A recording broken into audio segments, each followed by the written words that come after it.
पीड़िता का आरोप है कि उसके पूर्व क्लासमेट ने उसे कथित तौर पर नशीला पदार्थ देकर होटल में ले जाकर दुष्कर्म किया। महिला का दावा है कि इसके बाद आपत्तिजनक वीडियो के जरिए उसे लगातार ब्लैकमेल किया गया और उसका शोषण किया जाता। शिकायत के अनुसार महिला पर धर्मांतरण के लिए दबाव बनाया गया और इस दौरान 3 लाख रुपए से अधिक की राशि भी उगाई की गई। महिला ने यह भी आरोप लगाया है कि कुछ धार्मिक और तांत्रिक प्रक्रियाओं के नाम पर उसे मानसिक रूप से प्रताड़न किया गया। पुलिस ने इस मामले में अय्याज ताज मदारी और आमीन शेख को गिरफ्तार किया है।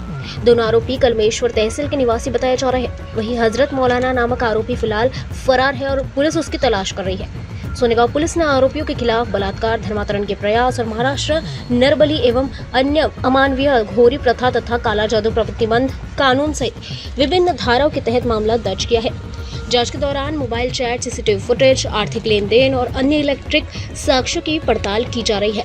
फिलहाल अदालत ने गिरफ्तार दोनों आरोपियों को 5 दिन की पुलिस हिरासत में भेज दिया है। वहीं फरार आरोपी की तलाश की जा रही है।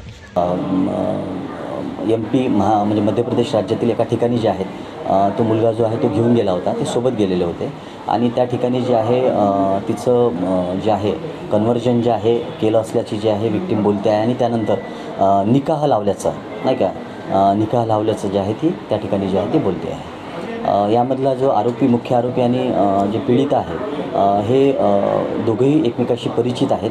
म्हणजे त्यांच्या बऱ्याच वर्षापासून जो आहे ते एकमेकाला परिचित आहेत। फिर्यादीच्या म्हणण्यानुसार जे आहे हे कथन केलेलं आहे। यामध्ये जे आहे आपण मुख्य आरोपी अय्याज मदारे राहणार कळमेश्वर याला आपण अरेस्ट केलेला आहे।